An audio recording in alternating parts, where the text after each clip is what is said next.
la sociología jurídica, parte de la sociología jurídica, está un poco el positivismo ideológico que también se maneja.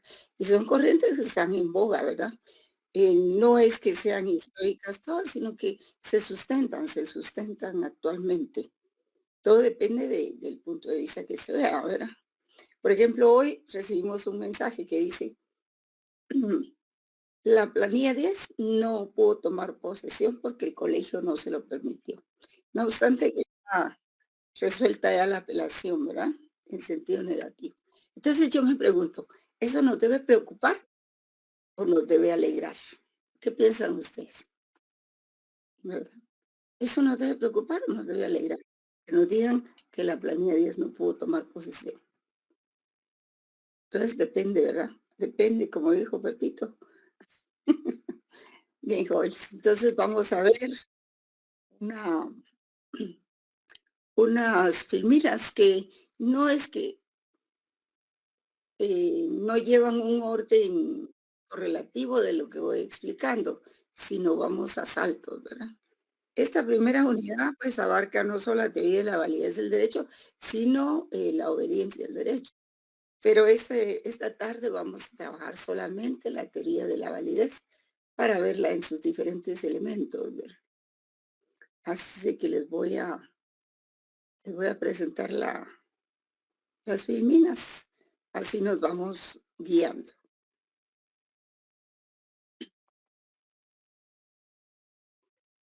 Ustedes saben que hay un amparo que se dictó en el 2022 cuando se pidió también el seguro, pues en la Corte de Constitucionalidad eh, exhortó al presidente de la República a que, eh, a que publicara la disposición que obligaba a todos a contratar un seguro. Y hoy estaba oyendo, y ahí lo publicaron, ¿verdad? O sea que esa exhortativa de la Corte de Constitucionalidad data desde el 2022. Y no es porque haya cambiado el presidente que perdió vigencia, ¿verdad? Entonces creo que es cuestión de pensar. Entonces vamos a ver lo que es. Miran la filmina, por favor, indíquenme si Sí, las ven. sí se ve, gracias. Ah, muy bien. Entonces vamos a ir a saltos, ¿verdad? No es así en orden de la clase que vamos a ver las filminas. Estas filminas están llenas de antecedentes, de conceptos, de categorías, de corrientes, en fin, de muchas cosas. Cuando nosotros estudiamos, este es el tema, jóvenes, el primero esto, la teoría de la validez del derecho, que es la tercera unidad del programa, pues tenemos que hacer referencia a varios hechos y actos que dieron lugar a que se hecho fuera cambiando y desarrollando, ¿verdad? Conforme fueron avanzando los hechos de la sociedad, los hechos sociales, pues también fue avanzando el ordenamiento jurídico. Ahí tenemos, por ejemplo, algunas referencias a la sociedad medieval. Ustedes saben que la sociedad medieval pues, se dio después de la caída del Imperio Romano. Y, y digamos que los precursores de la sociedad medieval pues fueron los santos padres, que eran San Agustín de Hipona y Santo Tomás de Aquino. Fueron las principales figuras que existieron en ese tiempo. Luego tenemos la pluralidad de ordenamientos jurídicos. No todos los ordenamientos jurídicos del mundo se desarrollaron en la misma dirección y en el tiempo. Por ejemplo, tenemos el derecho anglosajón, que se desarrolló pues, en Estados Unidos, en Noruega, en Suecia, en Francia. Bueno, Francia es latino más que todo. Entonces, no todos los ordenamientos se fueron dando de la misma forma. Además, hubo países conquistados y países conquistadores. y los conquistadores llevaron su derecho a esos países conquistados, como por ejemplo aquí, ¿verdad? En Guatemala y en Latinoamérica, nosotros recibimos, a excepción de Brasil, ¿verdad?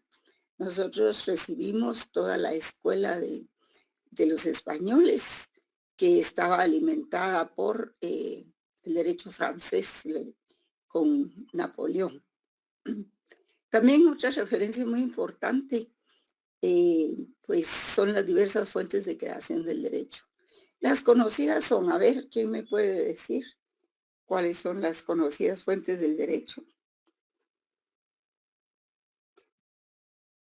Pues tenemos la ley, ¿verdad? Fundamentalmente, los tratados internacionales, la costumbre, ¿qué otra cosa? Los convencionalismos sociales, la jurisprudencia, en fin, la doctrina también, los estudios sobre la ciencia del derecho.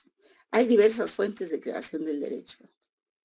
También tuvo mucho que ver en cierta época después de la, pues, del medioevo, la aparición de las ciencias y de las artes y del derecho y de la política y de las matemáticas y muchas cosas más, ¿verdad? Después de que la iglesia perdió poder y saltamos de la teocracia, digamos que al Estado moderno, por decir así, ¿verdad? Que el Estado moderno ya es muy antiguo a estas alturas, ¿verdad? Estamos ya en el Estado contemporáneo y ahora que estamos viviendo ya otra era, la era digital. Y es más que eso, ¿verdad? La era de la inteligencia artificial, que es mucho más. Entonces, de eso se trata la aparición de la comunidad política organizada. El Estado moderno se hace que del juez un órgano del Estado subordinado al poder legislativo. Y eso fue prácticamente en la época de lo que se conoce como la escuela exegética, propia pues de los franceses un poco, que después vino el sociologismo jurídico y la escuela histórica alemana, que, que lo contradijo y lo dejó, lo desactualizó, ¿verdad? Cuando se pensaba que el juez solo podía trasladar la norma que supuestamente resolvía el caso y que el juez no podía interpretar la ley, solamente quien la hizo, que era el legislador, ya fuera este del Congreso, del Senado o del Parlamento. Entonces le daba mucha importancia al legislador, se decía que él lo sabía todo y que el juez no tenía más que solo trasladar la norma al caso concreto. Cosa que no duró mucho, pues, pero eso fue más o menos en la época de Maquiavelo, por ahí. Después vino la época de organizar al Estado con tres poderes y, y la creación del Poder Judicial en la que tuvo mucho que ver el, el conde de Montesquieu, ¿verdad? También John Locke, también Jacobo Rousseau y Thomas Hobbes. Todos ellos lucharon también porque se organizara el Estado como un ente político en una república con la separación de tres poderes.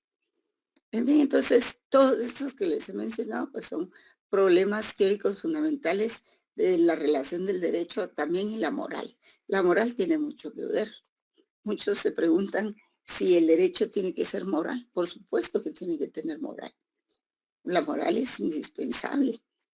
Aquí tenemos algunos problemas teóricos fundamentales, ¿verdad? Que hablan sobre la conexidad entre el derecho y la moral, que es uno de los problemas más antiguos y recurrentes de la filosofía del derecho, ¿verdad? Aquí se plantean algunas tesis de la conexidad conceptual entre derecho y moral. Y entonces este cuadro me parece que es de Carlos Nino. Y él dice que la moral tiene tres usos diferentes. El primero, como dice ahí, como un estado de conciencia para aludir a la moral subjetiva particular de un individuo. Eh, y la moral de un individuo, la moral subjetiva, pues contiene principios, creencias e ideas de una vida virtuosa. ¿Qué es una vida virtuosa, jóvenes? ¿Qué entendemos por una vida virtuosa? Apúntenlo en su léxico que tienen que hacer. ¿Verdad? porque esta vida virtuosa determina la forma de comportarse socialmente. ¿Es una vida de mal comportamiento o de un comportamiento adecuado a la época, a lo que se considera como bueno, verdad? En segundo, cuando hace alusión también a la moral positiva y moral social. Esto es muy importante, porque la existencia de un conjunto de valores y principios morales compartidos por un grupo social. O sea, ese grupo social es la sociedad. Y una sociedad determinada o comunidad tiene una moral más liberal o tradicional que otra. Es más homogénea y estable. Por supuesto que hay quienes disienten de esa moral social. No todos están de acuerdo, pero lo importante acá es que haya una moral social asumida por la mayor parte de la sociedad. No importa que hayan disidencias, lo importante es la mayoría. Tercero, pues la moral crítica, como se dice, que es un conjunto de valores, principios sí, de sistemas conceptuales, de situaciones problemáticas y argumentos críticos que permiten justificar racionalmente ese conjunto de principios, a su vez de evaluar, criticar o justificar la moral positiva, la moral personal, porque eh, hay moral colectiva, el moral personal, como lo hemos hablado en otras ocasiones, siendo independiente de las anteriores. Y es a ella a quienes, a las que se refiere, vamos a ver, la discusión actual entre positivistas y antipositivistas. A ver, de manera pues que tenemos ahí tres aspectos acerca de lo que es la moral. La moral propia, subjetiva, la moral de cada quien, la moral social, ¿verdad? La existencia de un conjunto de valores dentro de los cuales nos han criado, no creado, criado. Nuestros padres nos han educado en la escuela, nos han eh, trasladado en la universidad, sobre todo a los alumnos de derecho. Eh, y luego, pues, una moral crítica, ¿verdad? Que es donde vamos a discutir la pertinencia o no pertinencia de la moral dentro del derecho. Así las cosas, entonces, mm, vamos a, por ejemplo, aquí Carlos Nino dice que hay algunos argumentos entre el derecho y la moral crítica, o sea, la teoría de la vinculación. Y señala que el que afirma que los jueces deben recurrir a normas y principios morales para justificar sus decisiones, en los casos en que el derecho positivo no da una solución. Entonces, pues sí, ¿verdad? Tienen que recurrir a sus principios. El que sostiene también que los jueces deben negarse a aplicar las normas positivas que contradigan los principios morales. Actualmente, pues estamos en una crisis. El sistema judicial no pertenece pues a la democracia, ahorita ellos están actuando por su cuenta y son pocos los que son realmente independientes. Eh, el organismo judicial va por un lado y pues la sociedad va por otro lado. Y no hay manera de que se, de que se adecúen esos intereses o que por lo menos se consigan, existan jueces de justicia, ¿verdad? Y si una norma pertenece, esta es la generalidad, si una norma jurídica pertenece a un sistema jurídico, tiene fuerza obligatoria y debe ser obedecida y aplicada por los jueces, cualquiera sea su origen y contenido moral. La ciencia jurídica debe tratar de enunciar principios de justicia aplicables a situaciones concretas y formular valoraciones sobre la conformidad o no del derecho positivo a esos principios morales, ¿verdad? El que sugiere que para identificar un orden normativo como un sistema jurídico se requiere, además de verificar los criterios fácticos, o sea, los criterios del hecho que ocurrió, formular juicios de valor acerca de la justicia y la moralidad de sus normas. Se dice que cuando hay un juez que tiene elementos valiosos, tanto en una parte como en la otra. Las argumentaciones son valiosas entre las partes, entre ambas partes, perdón. Entonces, ¿qué queda? ¿Cómo puede resolver? ¿En qué sentido va a resolver? ¿A favor de una parte o a favor de la otra parte? Pues generalmente a favor de lo que es más justo, ¿verdad? De lo que se acerque más a los derechos humanos. Esa es una forma que es muy propia para resolver. Cuando todos los argumentos son válidos, pues hay que buscar la justicia y los derechos humanos por sobre todas las cosas. Entonces, esos son más o menos los conceptos de Carolino acerca de la moral. Estábamos un poco en la antigüedad, ¿verdad? En la historia. Por ejemplo, en Aristóteles vamos a encontrar que aparecen distintas eh, definiciones, por decirlo así, de justicia, de lo que se conoce como justicia. La justicia cuesta mucho definirla, jóvenes. No es tan fácil como nosotros creemos. Ustedes me pueden decir, ah, sí, pero si la justicia es darle a cada quien lo que le corresponde. ¿Y qué es lo que le corresponde entre iguales o entre desiguales? ¿Cómo sería esa distribución? ¿Igual para todos o no? ¿Qué piensan ustedes, jóvenes? Respóndanme.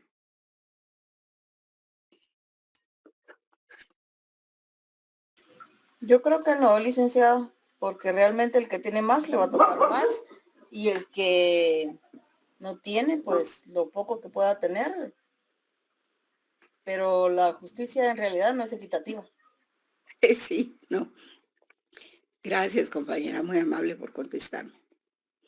Sí, la verdad es de que aunque uno no quiera, pues hay diferentes percepciones de lo que es la justicia, ¿verdad? Por ejemplo, dice Aristóteles, la justicia según la igualdad, ¿verdad? En que lo igual es para iguales y lo desigual es para desiguales, ¿verdad? Fíjense ustedes, lo desigual es para desiguales y lo igual es para iguales. O la justicia correctiva, aplicable entre iguales, y la justicia distributiva, aplicable entre desiguales, y la justicia según la ley. Bueno, creo que la justicia según la ley al final tiene que hacer una aplicación de estas tres percepciones de la justicia, ¿verdad? Por ejemplo, vean ustedes con los impuestos. Hay una distribución de impuestos, ¿no? Pero que lo que hace es de que se aplica a diferentes porcentajes según la capacidad económica de los contribuyentes, ¿verdad? Y según los actos de comercio o de actividades que generen ingreso que se desarrollen. Entonces, eso también puede ser una justicia eh, igual para iguales o desigual para los desiguales, ¿verdad? Pero cuando se trata de compartir los dividendos de toda esa cantidad de impuestos que nos descuentan, porque la capa que más contribuye al erario nacional son precisamente los asalariados, porque son los más controlados, ¿verdad? Somos los más controlados. Ahora aquel que tiene una empresa o quien tiene su bufete, pues no necesariamente reporta lo que gana, ¿verdad? Entonces, aquí hay otros conceptos sobre la justicia, que dice, la justicia según la ley la subdivide en justicia política legal y justicia política natural. Y esta última es la que en todas partes tiene la misma fuerza, ¿verdad? Y no depende de la aprobación o desaprobación del ser humano.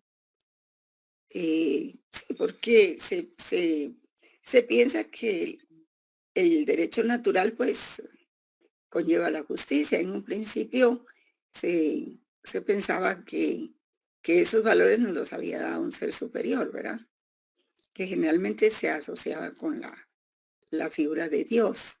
Pero después los filósofos se dieron cuenta que el concepto de justicia lo generaba el mismo ser, el jurista, eh, al hacer uso de su razón, ¿verdad? Y no necesariamente por inspiración divina. Por supuesto que todos sabemos, tenemos un concepto de justicia. Si ustedes le preguntan a un niño, pues ellos saben que es lo justo para ellos, ¿no?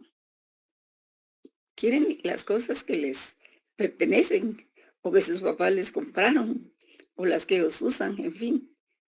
Y aunque no lo expresen de la manera que nosotros lo estamos haciendo, ellos saben que es lo justo para ellos y para nosotros, ¿verdad? Es algo muy, muy bonito porque es una cuestión, es un derecho no escrito, es una percepción muy intuitiva, ¿verdad? Entonces, siempre tiene la misma fuerza y no depende de la aprobación o desaprobación del ser humano. En cambio, lo legal o convencional, por el contrario, es lo que en un principio es indiferente, que sea de un modo u otro, pero que una vez constituida en ley se vuelve obligatoria. Miren ustedes esto del seguro, por ejemplo, ¿verdad? Muchos lo ven que injusto, injusto, pero haciendo las cuentas de algunos especialistas en el tema, dice que, por ejemplo, un, un seguro que se contrate para los motoristas, incluso para los mototaxis y todo eso, pues es más o menos un quetzal diario, ¿verdad? Por supuesto que eso viene a ser una carga para los que no tienen muchos ingresos, pero también las víctimas tienen derecho a una indemnización cuando son atropelladas o cuando son, pues ya ven ustedes los accidentes que se dan en Guatemala, ¿verdad? Lo que pasa es de que la sociedad guatemalteca carece de moral y entonces tiene que ser obligada por el Estado. Pero si hubiera suficiente moral en los ciudadanos, no habría necesidad de que el Estado tuviera que obligarnos por ley a cumplir con nuestras obligaciones. Seríamos responsables de lo que hacemos realmente, pero como aquí nadie es responsable, todo el mundo hay que obligarlo por la ley y todo el mundo cree que con una ley se resuelven las cosas, pues el costo lo asume el Estado, ¿verdad? El costo de esos reclamos, el costo de todas esas manifestaciones que son aprovechadas por grupos políticos opositores también al gobierno de turno. Y eso es muy claro. Son los mismos grupos que se pusieron también eh, hace unos años, ¿verdad? Entonces, eso hay que discutirlo porque una sociedad que no tiene moral, pues se ve obligada a cumplir con sus obligaciones con el látigo, ¿verdad? Con el látigo, no con la exhortativa, sino por obligación. Porque aquí nadie es responsable de nadie. Todo el mundo puede obtener dinero, ofrecer un servicio y todo, y no tiene ninguna repercusión, ¿verdad? Nadie contribuye. Yo sé que es parte de la situación del país, pero no podemos seguirnos justificando en eso para no cumplir con nuestras obligaciones. En fin, la justicia natural entonces eh, no se considera superior finalmente, se llega a la conclusión de que no se considera superior a la justicia convencional. Al contrario, ¿verdad? Y se llegó a la determinación ya en el tiempo de la polis griega de que si existía contradicción entre lo justo natural y lo justo legal, prevalecía lo justo legal, ¿verdad?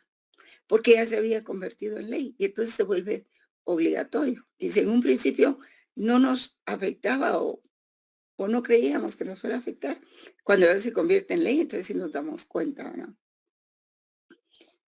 Entonces el derecho natural se consideraba superior frente al positivo y con fuerza vinculante. Por ejemplo, en el caso de Sócrates y su disposición de obediencia absoluta de la ley. ¿Por qué murió Sócrates, jóvenes? ¿Por qué lo condenaron? ¿Ustedes se recuerdan de eso? A ver quién se atreve a decir algo acerca de Sócrates. Pues él murió por defender sus ideales, licenciada.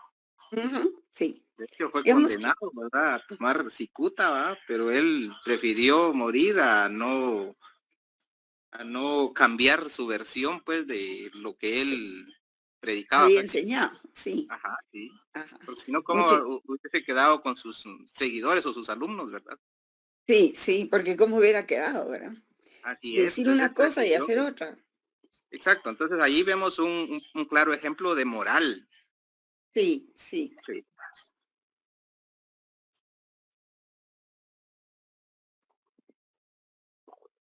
Sí, sucede que Sócrates se le acusaba de haber corrompido a los jóvenes, ¿verdad? Pero decirles la verdad a los jóvenes y abrirles los ojos, como yo lo hago ahorita con ustedes, era condenable en aquel entonces porque atentaba contra el status quo. Un poco parecido a eso es ahora, ¿verdad? Que se atreve a decir la verdad, pues se le busca una causa para encarcelarlo. O sea, estos tiempos son diferentes porque estamos sobre nueva tecnología, pero los procedimientos y los intereses vienen a ser los mismos, ¿verdad? Entonces, él, a pesar de que hay alguien, su colega, que le dice que puede huir de eso, que puede exilarse, como se han hecho aquí muchos, dijo que no, pero le dijo, pero tú sabes que ese juicio es injusto porque no hay tal corrupción de los jóvenes. Y entonces él decía, sí, pero si yo huyo, el problema va a ser que yo le he enseñado a mis alumnos de que el derecho y la norma prevalecen sobre cualquier otra cosa. Y aunque sea injusto el derecho, hay que obedecerlo. Entonces, si yo me voy, si huyo, si me exilo, lo que va a suceder es que los alumnos van a pensar que yo no era congruente con lo que estaba enseñando, ¿verdad? Y así él se sacrifica por sus ideales, como dijo usted, compañero, precisamente porque es un pensamiento muy ideal ese, ¿verdad? A esas alturas ya nadie se sacrifica, ¿verdad? Porque pues es más valioso estar libre que perder la libertad y morir en el intento. Entonces, vamos a ver qué otra cosa viene aquí. Ya vimos esto de la moral en 3 momentos, la antigüedad, Carlos Nino también.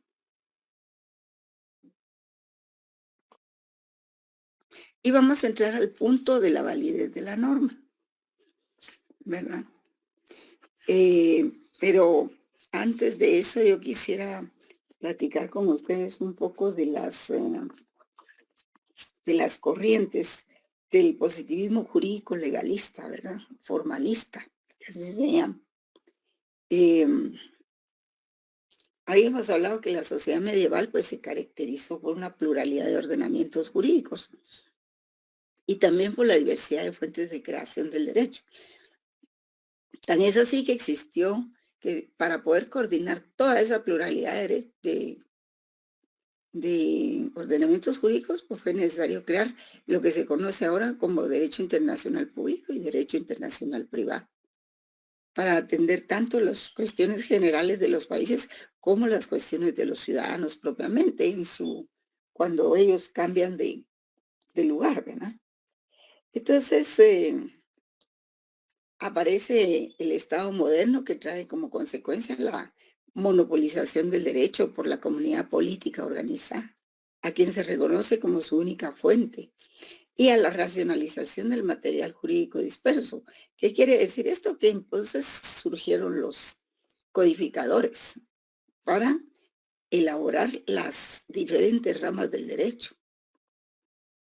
Entonces, el Estado se encarga de establecer el derecho por medio de la ley, ¿verdad? El Estado es el encargado de eso cuando ordena que los glosadores y los posglosadores estudien el derecho y que vayan subdividiendo en diferentes ramas del derecho, ¿verdad? Y su obediencia no depende de un fundamento trascendente o intemporal, sino depende de su positividad. Debe haber sido puesto por el soberano. Eso era en la época de los reyes, ¿verdad? en las épocas feudales también.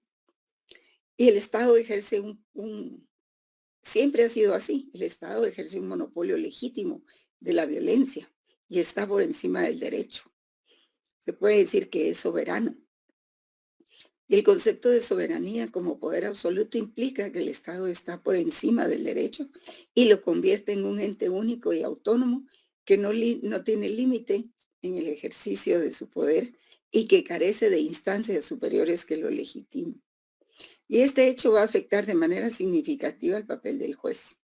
Antes de la aparición del Estado moderno, el juez en sus decisiones tenía cierto margen de libertad en elección de la norma por aplicar. Ello ya no fue posible en la nueva situación que hace del juez un órgano del Estado subordinado al poder legislativo de la ley y a la ley. Entonces, el movimiento codificador y las grandes codificaciones producidas a finales del siglo XVIII y principios del siglo XIX ordenaron todo ese conjunto de pautas heterogéneas anacrónicas que no se podían aplicar, ¿verdad? Porque eran muy contradictorias y venían desde muchos años de antigüedad y regulaban las relaciones sociales y políticas del momento actual, que fue la modernidad, ¿verdad? Que la modernidad ya es muy antigua. Entonces, la codificación permitió, por una parte, la ordenación y racionalización de los materiales normativos a partir de un nuevo orden jerárquico de fuente, y por otra, también permitió la creación de reglas del derecho que cimienta el naciente Estado liberal de derecho en oposición a una tradición jurídica conservadora y monárquica. Sí, porque digamos los movimientos liberales, políticos liberales, fueron muy buenos para liberarse de toda ese yugo que, que de la monarquía, que se mantuvo vigente durante muchos años. Entonces vienen los movimientos liberales y lograron liberarse de todo eso y cambiar, por ejemplo, una monarquía en una república. Y eso tiene de positivo el Estado liberal. Pero el Estado liberal hizo un uso y abuso en muchos países y ya se convirtió en la derecha más recalcitrante, ¿verdad? Y todo esto en oposición a perdón, los codificadores entonces concibieron el código como la única fuente de validez del derecho, pues a su juicio el derecho del código, insuperable y completo, contenía los preceptos jurídicos necesarios elaborados racionalmente por el legislador, lo que conduce a que no se aceptara otra fuente de derecho que no fuera la ley del código. Y entre los hechos que determinaron la aparición del positivismo legalista y formalista, por ejemplo, en Francia, fue el surgimiento de lo que se llamó exégesis, que eso se encuentra primeramente en el fenómeno mismo de la codificación, que hace que el código se constituya en un manual o un prontuario básico, donde el operador jurídico sin mucho esfuerzo hallaba la solución del caso, aunque este caso no se, no se adaptara exactamente a lo que se estaba resolviendo. Entonces el código aparece como la vía más simple y breve para la solución de la controversia, restándole protagonismo a las otras fuentes del derecho, ¿verdad? Ligda, Sí. buenas tardes, perdone la interrupción. Es que hay unos compañeros que quieren entrar a la clase. Ah, sí, cómo no, sí. Gracias, hoy me había concentrado más que todo en...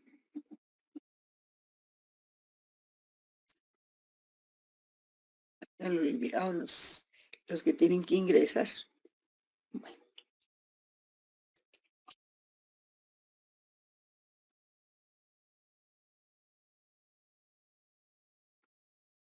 aquí van ya.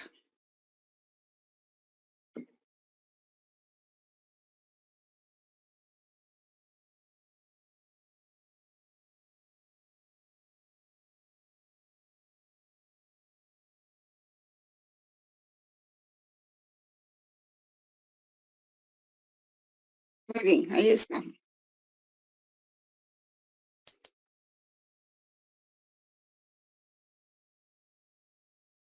Vamos a esperar que ingresen otros.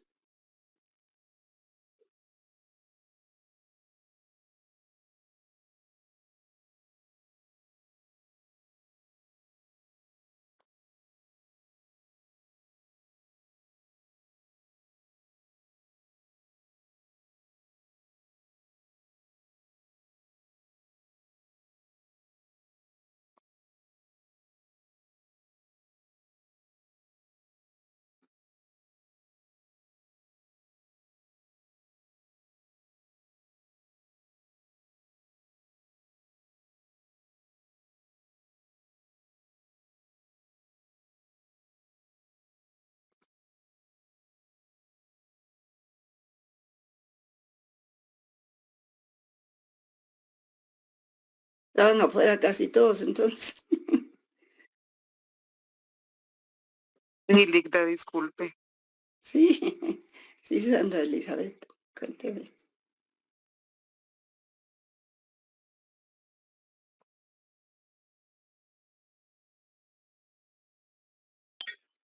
Licenciada, ¿Sí? estaba, por ejemplo, viendo, por ejemplo, con eh, bueno, acá que dice la validez como fuerza vinculante de una obligación moral de obediencia. Estamos hablando de que si la norma tiene que hacerse cumplir de forma moral, eso es subjetivo porque no se cumple, válida.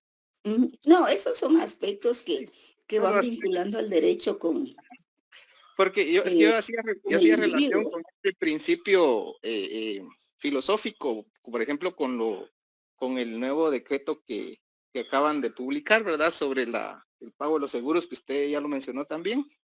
Ajá, Esa es, sí. esa es una, esa es una ley positiva no vigente que ya estaba, por ejemplo. Eso estaba, no me acuerdo si es el artículo 8 de la ley de tránsito que regula todo Sí, lo referente a los seguros obligatorios contra terceros. sí, Pero pues. eso se vino a convertir en una norma positiva, pero no vigente. Entonces, que se Mm, tendría, bueno, aquí ya entra la moral, aquí ya entra ujú. la moral, Era lo que porque, decía, ajá, exacto, exacto. sí, que la Pero ya sociedad guatemalteca ahorita, carece de ahorita, moral en su generalidad. ahorita pues ya Mm, lo quieren hacer coercitivo y eso es lo que hizo que explotara la población, porque en sí nosotros pues no tenemos una moral para pagar impuestos, ¿va? O sea, nos tienen que mm, obligar. Entonces aquí sí ya exacto. no, ajá, Y es eso que está, aquí se pelea también el derecho de la víctima. así es, sí, sí. Por ejemplo, Aunque le digo, ese pero que, accidente que acaba de ocurrir de la camioneta esa. sí. Lo único es de que también hay muchos factores también que influyen en esto, licenciada. Hay muchos factores, porque por ejemplo, eh, ¿cuál Sí, es el hay fin grupos del Estado, verdad? interesados en generar desorden, ¿verdad? El Aprovechar fin la del Estado es coyuntura para... cumplir con todas las necesidades de la población, pero también por eso va a percibir los ingresos. Ahora, qué bien, viene el gobierno, impone una norma obligatoria, pero para beneficiar a unos pocos, que son las aseguradoras, porque ya salieron a decir los aseguradoras que no tienen un programa como lo que ellos están pidiendo, que ellos Ajá, van a cobrar el seguro, pero no van a prestar el servicio, o sea que nada más es una forma de saquear otra vez el dinero de la bolsa de todos los ciudadanos, ¿verdad? Entonces pues ahí sí. caemos otra vez que no tenemos moral. Sí, mire, ahí como que fuéramos perros comiéndole la cola, ¿va? Sí, licenciado. Pero bueno, Siempre esa lo era mi digo. aporte, Lina. Sí, y digamos, es la de nunca acabar, porque esa disposición ya estaba en la ley de tránsito, ¿verdad? Hubo que destacarla y en otra disposición reglamentaria para que la gente se acordara que tenía que comprar un seguro, ¿verdad? Sí, eso ya Pero estaba ahí. sí, Estaba hasta ahí. ahí, pues. Ujú. Pero la CC exhortó al presidente para que lo hiciera, porque hay un amparo donde la CC se pronuncia, entonces exhortó a que lo hiciera. Pero el problema es Pero ese, ¿verdad? Sí. también tenemos que verlo del punto también constitucional, porque si ya nos vamos a que la CC, como usted lo dice, yo no vi esa parte, la verdad no la vi, pero si fuera Ujú. así, ellos también estarían incurriendo en una inconstitucionalidad de ellos mismos, porque eso sí es inconstitucional. Bueno, como Acuérdese que ciudadanos la tenemos CC, derecho de, mm, ¿perdón? y la CC ha intervenido hasta en el nombramiento de autoridades bancarias, pues, o sea, ha intervenido en todo, Sí, eso, menos en lo sí, que están en todo, debería ¿verdad? hacer. Están en todo menos a favor de la justicia. Sí, así es, sí. Prácticamente, como lo que dijo la Sí, compañera, es paradójico que la justicia no sea justa, ¿ah? Una sí, compañera que intervino hace un rato y dijo que no era equitativo y no debería ser así, porque uno de los principios es que la justicia es darle a cada quien lo que le corresponde, pero no se ujú, cumple. Ajá. sí. Sí, esa es la definición más conocida. pero es que por algo tiene que empezar. Todos los países de Estados Unidos, por ejemplo, todo el mundo tiene su seguro. Y fíjese que es más digamos, el susto de lo que puede costar un seguro que lo que realmente cuesta, ¿verdad? Yo entiendo que los guatemaltecos apenas logramos sobrevivir, ¿verdad? Y que cada guatemalteco tiene que hacer 2 o 3 actividades para poder sobrevivir en este mundo cruel, ¿verdad? Pero también es el derecho de las víctimas, que cómo va a ser eso que los camioneteros no chequean. Y eso se aplica más al derecho, a los vehículos colectivos, ¿verdad? Digamos las camionetas, los buses, más que, más que a una moto. Pero a veces las motos, los motoristas también son un poquito irresponsables. Y entonces uno tiene que manejar pues a la defensiva, porque pues así es la cosa, ¿verdad? Aquí en Guatemala es el derecho del más fuerte, estamos llegando a eso, lamentablemente. Sí, aquí está la sentencia. Gracias, María José Salomé. Ahí nos indicó ella en el chat. Pueden ver la sentencia de lo que estábamos platicando, la sentencia del 2022, ¿verdad?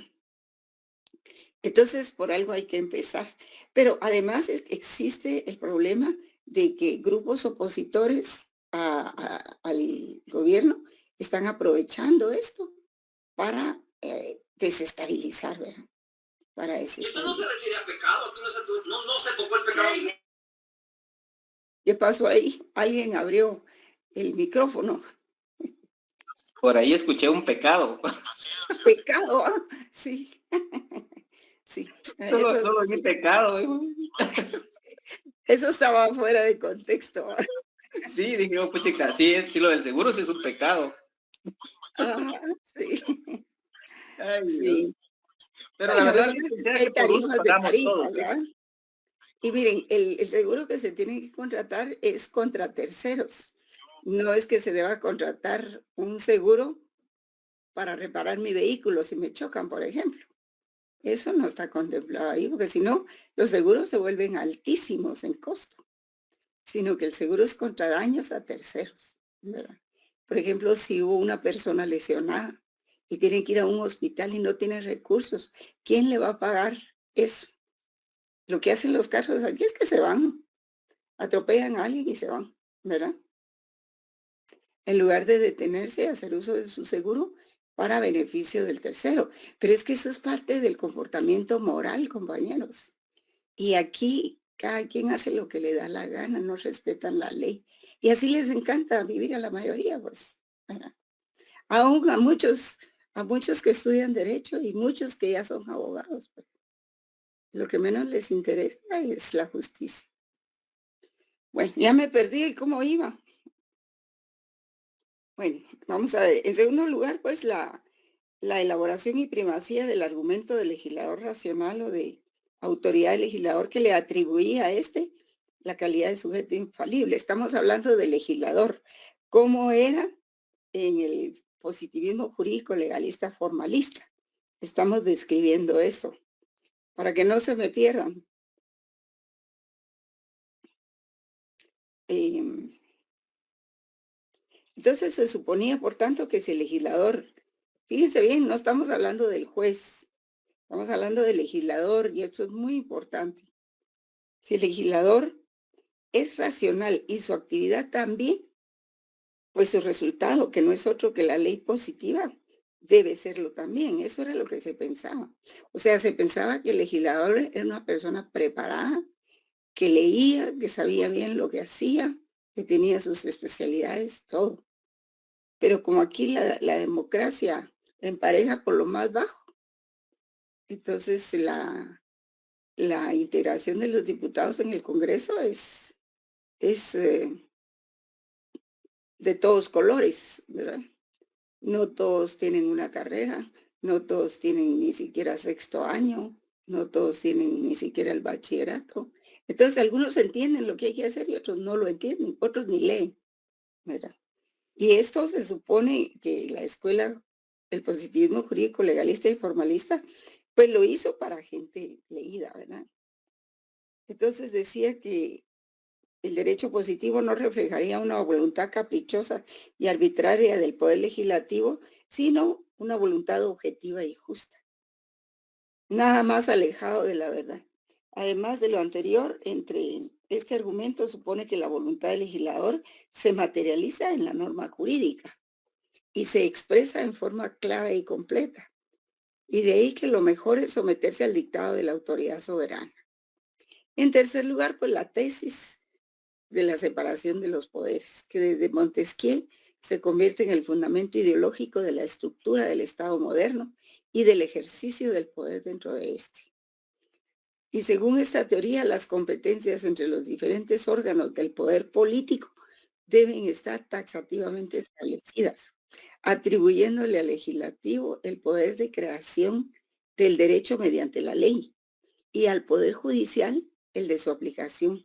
De ahí que el juez, según Montesquieu, es la boca a través de la cual habla la ley. Y finalmente la necesidad de certeza del derecho, porque ese es otro valor. Pues se quería buscar la certeza del derecho dándole la responsabilidad de interpretarlo al legislador que era el que había hecho la norma. Para los partidarios de la exégesis, la codificación provee al individuo un criterio seguro y cierto que les permite saber con anticipación y exactitud las consecuencias jurídicas de su comportamiento.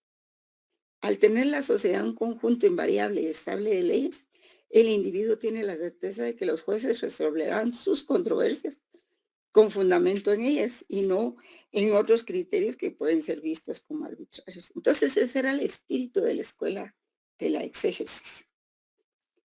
Vamos a ver, por aquí está.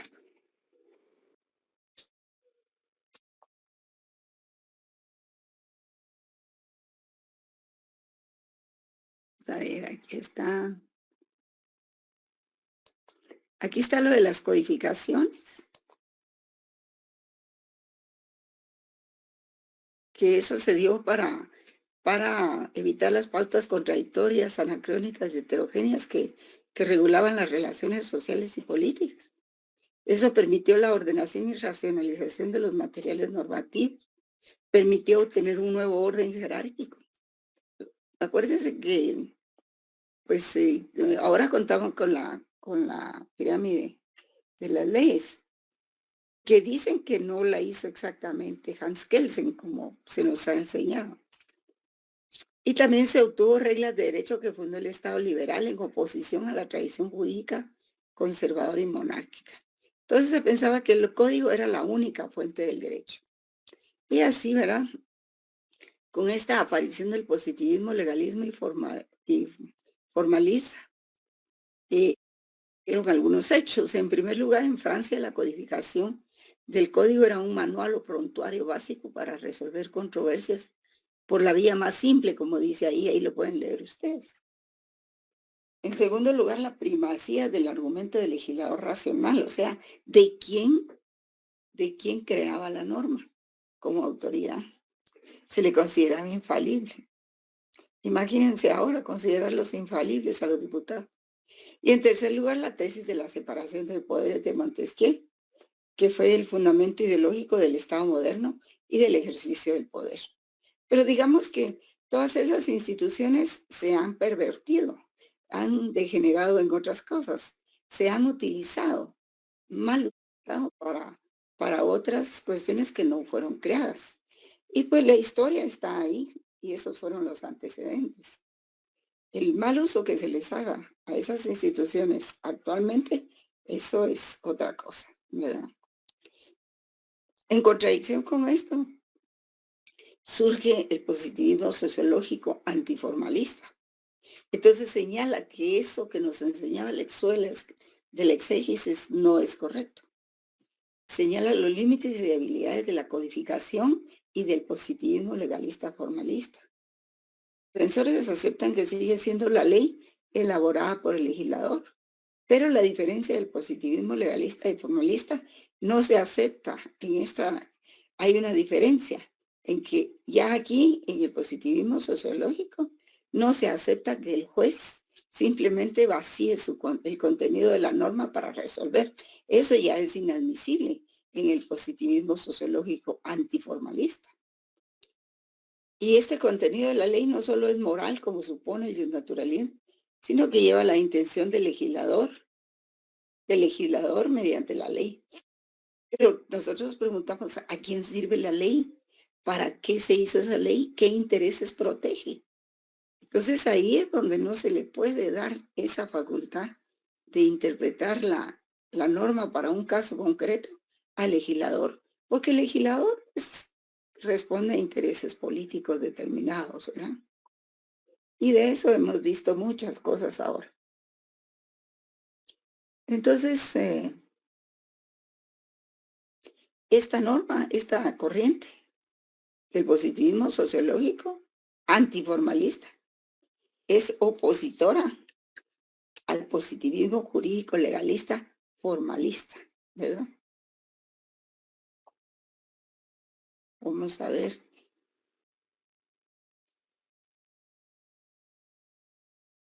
Si hay alguien más a quien ingresar.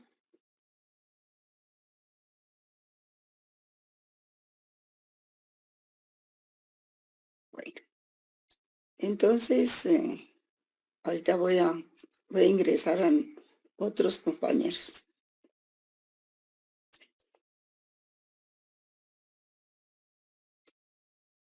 Es esa diferencia, ¿verdad? Entre las escuelas. Y ahora, pues, en la escuela medieval, pues, esto, pues, ya lo había mencionado sobre San Agustín de Hipona, que él concebía, digamos, la justicia y el derecho natural en esta forma, en una ley eterna, decía ley que abarcaba la ley eterna, ordenadora del cosmos en el mundo humano, la ley natural, que la misma ley, en tanto se aplica al ser humano, y la ley positiva, producto del ser humano, de la razón humana, en que se decía que no es ley la que no es justa. O sea que cuando se habla de las 3 leyes de San Agustín de Hipona, no hay tales 3 leyes, es una sola, que se aplica en diferentes aspectos, como esos que ven ustedes aquí. Bueno, entonces vamos a ingresar. Tengo varias definiciones de esto que estaba hablando con ustedes, pero esto es de la eficacia de la validez de la ley. Y vamos a entrar en ese aspecto. Vamos a iniciar con el punto del concepto de validez de la norma. ¿Están ahí, jóvenes? No los oigo. Sí, Lica. Sí, Ligda, aquí estamos. Presenciada. Pensé que estaba yo sola, que tenía el micrófono apagado. Entonces tenemos el concepto de la validez de la norma, que es este capítulo que nos ocupa, ¿verdad? Norberto Bobbio, que es otro jurista de la modernidad, que está junto con, bueno, él es posterior a Del Vecchio, ¿verdad? Y digamos más o menos a la par de Máximo Pacheco, que fue el primer texto que les entregué. Él señala que el concepto de validez de la norma tiene 3 problemas. Dice. El de su justicia, o sea, un problema deontológico. Aquí vemos pues de que el problema deontológico es el mundo del deber ser. Tiene también el problema de su eficacia, el problema fenomenológico. ¿Cómo es que el derecho actúa cuando ya se está aplicando a una sociedad? Ese es el problema fenomenológico. Es un fenómeno universal, porque derecho hay en todas las sociedades, en todo el planeta. Y el de la validez de la norma, que es un problema ontológico, ¿verdad? Del ser del derecho. Para Norberto Bobbio, lo más importante es la validez jurídica o formal. Y su justicia y eficacia no se relaciona con la validez, dice él. Al Ross, este es otro jurista, dice que como la validez como sinónimo de eficacia jurídica puede o no producir los efectos jurídicos deseados según un sistema de normas dado. En este caso, el enunciado tiene un sentido interno y normativo, como en la dogmática jurídica. La validez como sinónimo de fuerza obligatoria moral, tal como se entiende por la teoría del derecho natural,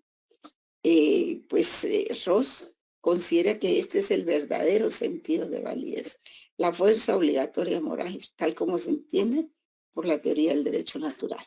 Y como sinónimo de eficacia sociológica, pues en este caso sería la afirmación que tiene un sentido externo y fáctico y muestra la existencia efectiva y real de una norma o de un sistema jurídico para distinguirlos de los meros proyectos de normas. Bueno, reglamentos o pautas imaginadas. Entonces viene Robert Alexis y también habla acerca de la eficacia, la corrección moral y la legalidad. Hacia validez social, dice que una norma es válida si es obedecida regularmente por sus destinatarios o ante la desobediencia o transgresión se aplica una sanción por la autoridad competente. La legalidad del concepto formal de validez jurídica en sentido estricto presupondría que una norma es válida jurídicamente si ha sido dictada conforme al ordenamiento jurídico. Pongan mucha atención en esto, jóvenes. Y esto es si fue dictada por el órgano competente mediante el procedimiento y no lesiona un derecho jerárquicamente superior, o sea, una garantía constitucional, ¿verdad? El concepto de validez jurídico en sentido estricto se entremezcla con los conceptos de validez social y validez ética. Incluye elementos de la validez social, pues una norma o un sistema de normas que no tiene un mínimo de eficacia social difícilmente tiene validez jurídicamente.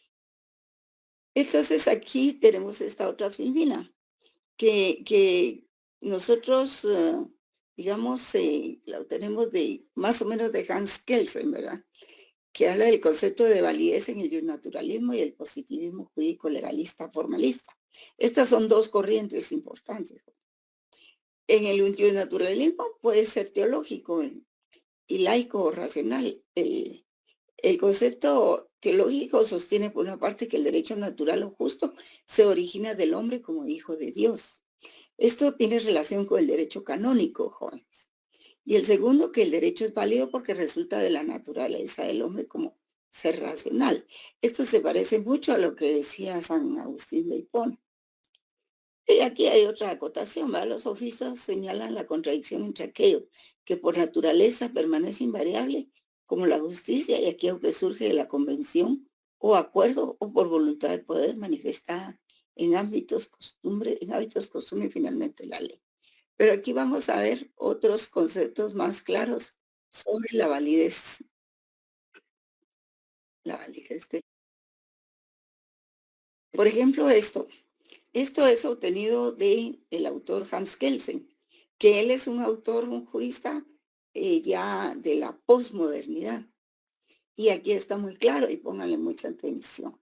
El concepto de validez en el formalismo jurídico, dice, o validez formal, según Hans Kelsen, se establece así. Fíjense bien. ¿Cuáles son las condiciones formales de una norma para que sea válida? Pues es el proceso de creación de la norma. El proceso de creación de la norma lo conocemos también como proceso legislativo.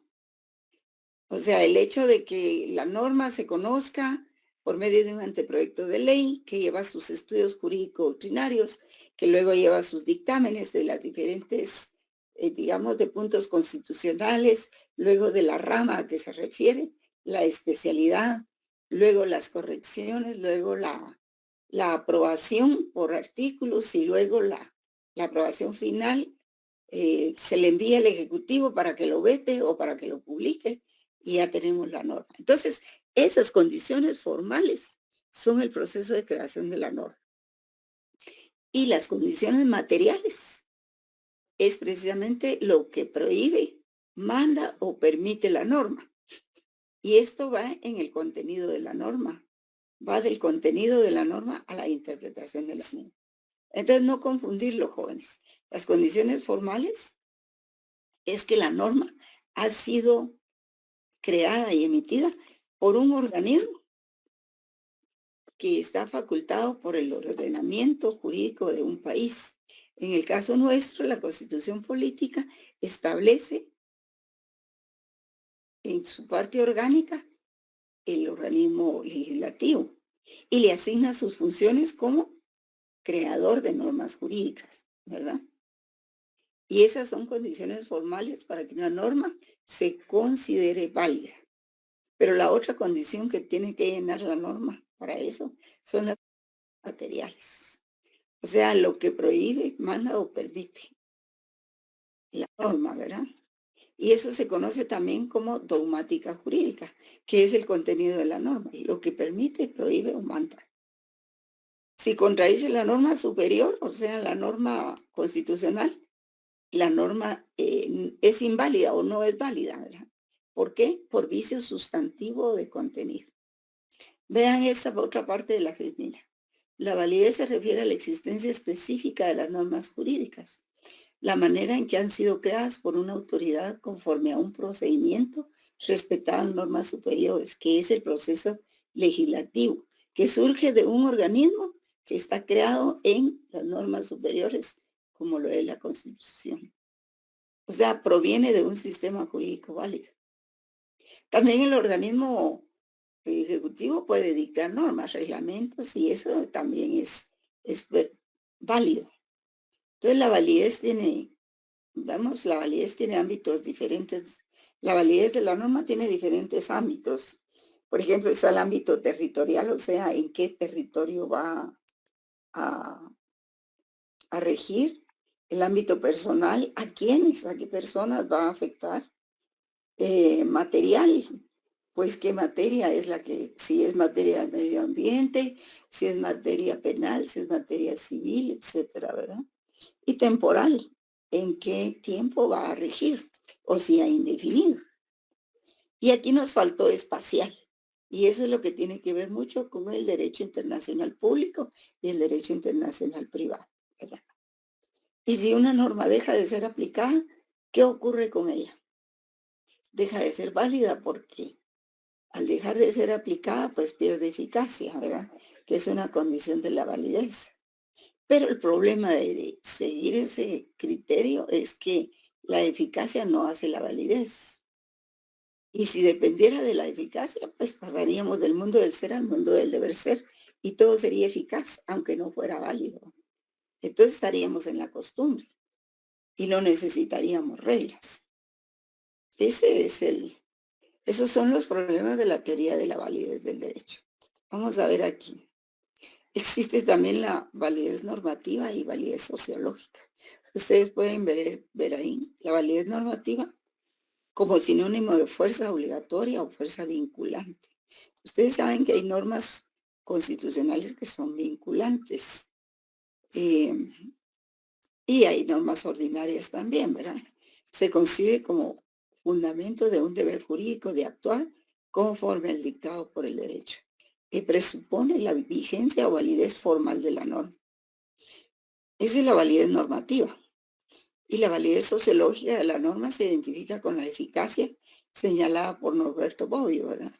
Según la cual es importante saber si la norma realmente es aceptada y obedecida por sus destinatarios, o en el caso de ser transgredida, si existe o si funcionan los órganos y mecanismos coactivos para lograr su forzoso cumplimiento, ¿verdad? Y la validez axiológica, que no puede faltar, por supuesto, que son los valores del derecho, que remite al problema de los valores en el derecho y especialmente al problema de la justicia. Y esta forma de entender la validez jurídica considera que una norma o un sistema jurídico, para ser considerado válido y obedecido, debe cumplir con ciertos requisitos de contenido adecuado a un determinado sistema de valores. Bueno, cuando hay valores en una sociedad, pero cuando ya no los hay, estamos en una anarquía total en donde el derecho no se respeta, ¿verdad? Y ahí tenemos también otras acotaciones sobre el positivismo jurídico, que es el derecho compuesto por preceptos legislativos, por normas promulgadas por órganos centralizados y no por normas constitucionales o jurisprudenciales. El derecho positivo son todas las las normas que ha creado el Congreso y algunos y reglamentos que crea el Ejecutivo también. Aunque el organismo judicial crea normas, pero creo que es de carácter administrativo y de funcionalidad de los juzgados, ¿verdad? En el orden jurídico es siempre completo. Se dice, el positivismo jurídico dice que el orden jurídico no tiene lagunas. También afirman que es consistente, que no tiene contradicciones. Y nosotros sabemos que sí las tiene. Dice que sus normas son vagas, no son vagas ni ambiguas. Y es un sistema suficiente, autosuficiente para proveer solución única en cualquier caso. Y todo esto va unido al positivismo ideológico, que les voy a exhibir aquí. El positivismo ideológico también defiende la absoluta sumisión de los jueces a los mandatos legislativos. Pero a veces los jueces ni siquiera el derecho obedecen. Los jueces deben decidir según la ley y no por principios u otro tipo de normas, y menos por caprichos, ¿verdad? Si resuelven o aplican otro tipo de criterios no jurídicos, deberán justificar su decisión, pero solo solo ordenar o resolver, ni siquiera resolver un caso, ¿eh? Sino decidir sobre el caso sin haber hecho consideraciones, es más grave todavía. Y si resuelven o aplican otro tipo de criterios no jurídicos, deberían justificar su decisión. Y lo que hacen los jueces ahora en Guatemala, no todos, ¿verdad? Pues es que no justifican ni hacen consideraciones legales. Estamos en la dictadura judicial. Y no obstante, aunque el poder político, el del Estado, nos puede exigir, incluso por la fuerza, la obediencia al derecho, desde el punto de vista moral, político y jurídico, no es lo mismo un poder político aceptado moralmente que un poder político impuesto, como las dictaduras. No tienen la misma legitimidad. Y esto nos lleva al siguiente tema, que es las razones para obedecer el derecho, que las vamos a ver el viernes. Bien, jóvenes, dejamos ahí el punto. Lean su material, porque si no leen el material, no van a lograr entender el punto para sus exámenes. Buenas noches, jóvenes. Muchas gracias, licenciada. Feliz noche. Hasta pronto. Gracias, licenciada.